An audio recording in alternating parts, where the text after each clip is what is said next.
So you obviously saw Rutgers a couple weeks ago, but how are they different now with Jeremiah Williams? Yeah, he definitely gives them, obviously another guard that can work downhill. He's got really good size and athleticism. Good with the basketball. Good defender. They're one of the best defensive teams in the country, if not the best defensive team in the country. So they obviously have an elite shot blocker. They have really good guards. They have interchangeable players really across the board, 1 through 4. They have a lot of versatility where they can switch and get after you. But, he just gives them more punch on the offensive end. And it's really kind of hard to prepare for them because they have so many guys that have had really good individual games. And like some guys that come off the bench that don't play much, used to start, and they might play a lot.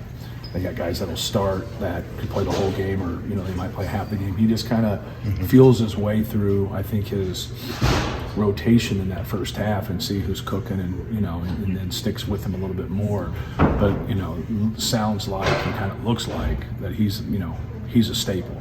Like he's not one of those guys. He's the guy that's going to get in there and stay in because he's a good defensive big guard, and he also gives them more of an offensive punch. But obviously, it's a great addition. In the middle of conference season.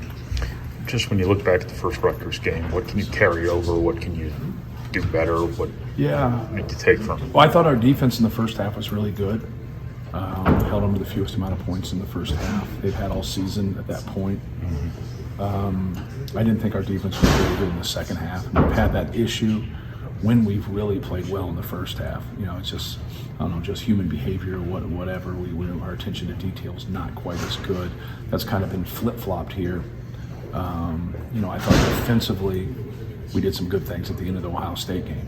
Last 10 minutes we were much better than we were in that first 10 minutes of that game. Minnesota, we weren't very good defensively in the first half, and I thought we were really good in the second half. So, just for us, just trying to be consistent and defend for 40 minutes, take care of the ball for 40 minutes. They out-rebounded us. I think they're the only team that's out-rebounded us. If I'm not mistaken, you guys would know better than I think that's correct. And we had more turnovers than they did. Gonzaga, maybe. So, yeah, I know one of those was close. So, that's always important no matter who you're playing. But, after somebody out-rebounds you, forces more turnovers than you create. And, those are two pretty big pillars of the game. Speaking of the human element, what do win streaks do to you as players, as a team, and then being on the other side of it? Yeah, winning over a course of time will soften you a little bit. Like they'll kind of creep in and let you believe that some of the mistakes that you're making are okay. I think that's more of a subconscious thought than anything. It's not somebody's thinking about saying, hey, it's okay that I don't box out. It's okay that I don't listen to our assignment. I don't think it's that, but I just think from a human behavior standpoint, now everybody sharpens their pencil after a loss. As a coach, you try to do those things so you continue that streak, and you know what's creeping up. And so, you fight that element more than anything. It's a good problem to have, but you just, you got to be your own, critic. As a coach, you got to be your own critic as a player, and just be honest with yourself and watch film and try to keep getting better even when you're winning some games. Defenses are. Rutgers has played you well over the course of time. Mm-hmm. What is it about them that it's always a close down-the-wire game? Well, I think they play a lot of people that way because their defense is their constant. They're going to really get up into you. They're really going to pressure you. They're going to throw a lot of different things at you to see if you can handle it. I just think, more than anything, they play hard. And they make things hard on you. They do a good job of taking away what you want. So if that's Zach's post up, or Brady's ball screens, or Fletcher Lawyer's jumper, or Mason Gillis's jumper, whatever it is, they really go on the strengths of each guy and just try to knock that out. He's been a really good coach in our league, but defensively they cause problems, not just for us, but for everybody. People have been taking away the three-point line from Fletcher lately. How can you play off of that? How can you weaponize that attention? And I think some of that's opportunistic, right? Because, people are still playing Zach one-on-one at times, and sometimes they're doubling, and sometimes people mix it. So it's just, trying to be able to get some things off of some pin downs, or off of ball screen reads, or off of, rotations. He got a good three in transition the other day off the press. We did a good job of centering it and looking opposite and he got a good look right there. He had a couple other looks. He had another pull-up that he gets fouled on that they ignored. But like, yeah, he's just got to stay with it. You know, I told him the other day, he's got a lot of makes coming his way. He hasn't shot the ball well. Thought he did some good things defensively in the Ohio State game. And, you look at, Battle's threes that he got. One was off a rebound, a couple transition, like he had nothing to do with it. And so then at the end, like he makes that tough two right over him and he's right on him. And I thought that was good D, and offense was just better than defense on that one. So I thought he did some good things defensively in the Ohio State game. You just got to, keep guarding, keep doing little things, keep playing hard. And, it's a matter of time. Anytime you can shoot like he can. I'd always believed that with Carson Edwards. Like, Carson had some real droughts. And I just always believed like we got makes coming our way, and I believe that about him. Two kind of uncharacteristic games in a row now. February downturns have kind of been a theme the last few years. Is that something, do you think there's something to that? And is that something there's kind of well, I think it gets harder in February for everybody. Everybody's playing to go to the tournament. Everybody's trying to jockey to either win the league or have a good seed. So I really don't look at we won the league by 3 games last year. We just won 9 in a row. So I think there's a lot of people that would like to win 9 out of 10 in major college basketball in conference play or win their league by 3 games last year. Obviously, we've had some issues in the NCAA tournament and haven't played well, and that's what we're really trying to fight to do. We're trying to fight to win the Big Ten championship, but also get ourselves back exactly where we were. Like being a 1 seed in the NCAA tournament last year, we'd love to be a 1 seed there and then get back in that spot. And that's what we really talked about at the end of last year. We just don't automatically go to the NCAA tournament and then try to undo our wrongdoings, right? You got to fight to get back there. So for these guys to be in the position to fight to get exactly back to where they were is right there in front of them. So when things like that kind of get said and talked about, you got to look into the game. You can't just talk in theory. A lot of people that don't understand basketball talk in theory. Go watch our Ohio State game. Don't turn the ball over. Don't turn the ball over. Don't take tough shots. In the first half, we had 6 bad shots. We had 14 turnovers for the game. And you're how'd you lose it? There you have it. We wasted a 20 for 20 free throw game.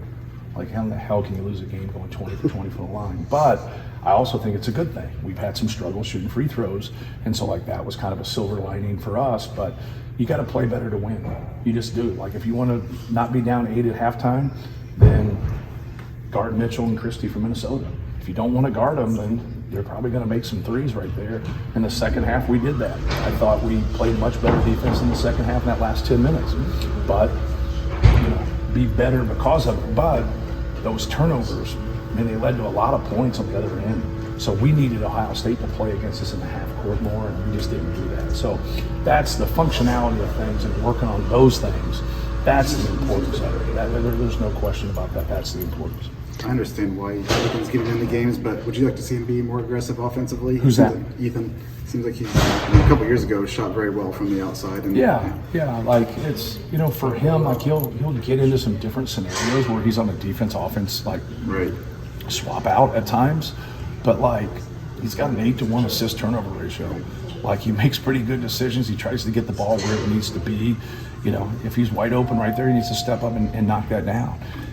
Sometimes when you sub in and out and then you get one, people are like, hey man, you got to take that. He just got in the game, or he's cold, or you don't know how somebody feels. And so I know this, he's always trying to help us win. Right. I know that piece of it. But so many people would talk in theory about, they would say that about Chris Kramer or whatever. And Chris was a good decision maker, but Chris also knew where he stacked up, and there was nothing against that. You know what I mean? He knew Juwan Johnson, Ejuan Moore, Robbie Hummel stacked up before he did, Keaton Grant, and he was the 5th option, whatever. And so the only thing he helped us do was win games, and that's what Ethan does. Ethan helps us win games, and he helps us do a lot of little things. When you lose Zach to the second foul the last couple of games, what kind of challenges that in terms of orienting your personnel to have offense out there, to have guys who can run offense through? Yeah, and I've went back with him, when he's fouled earlier, the fact that he fouls and it's at 4 minutes, you would like to believe that you can finish that half and play better than we did, but we didn't. And so, you put that in your memory bank, right? Like you just, because before he's gotten 2 fouls and I've went back with him and we've played it, but we've never really rode him all the way to halftime, right? We've always got him out with a couple minutes to go or whatever. We just got to play better, more than anything. We missed a couple open shots in there. We had a couple careless turnovers where we were getting the ball in the right spots. Always look at it that way, basketball-wise. Like, where are you getting the ball? Like, if Braden Smith has a turnover, you're like, well, you don't want the ball in Braden Smith's hands. Well, sure, you want the ball in his hands. Zach Edey had 6 turnovers in the game, and he was, they were swiping him and hitting him, and he got hit a couple times. But other times, they were pretty good steals, And so, like, hey, go and learn from it, whatever. But are you getting the ball where you want? Yes. So we got to keep getting the ball in.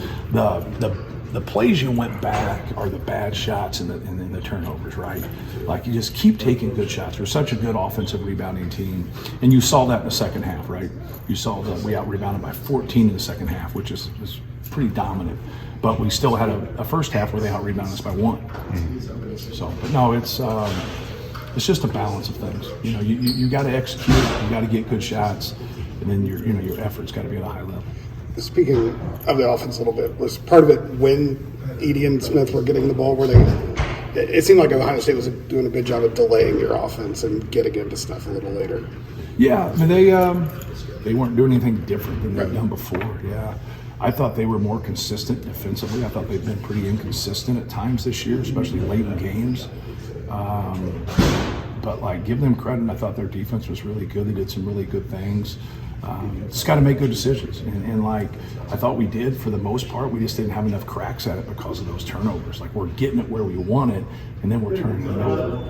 We had one careless turnover. I think Braden had one where he just passed in the flesh in the first half, and he goes out of bounds. Like, that's just kind of a miscommunication thing. One guy's zigging while the other guy's zagging.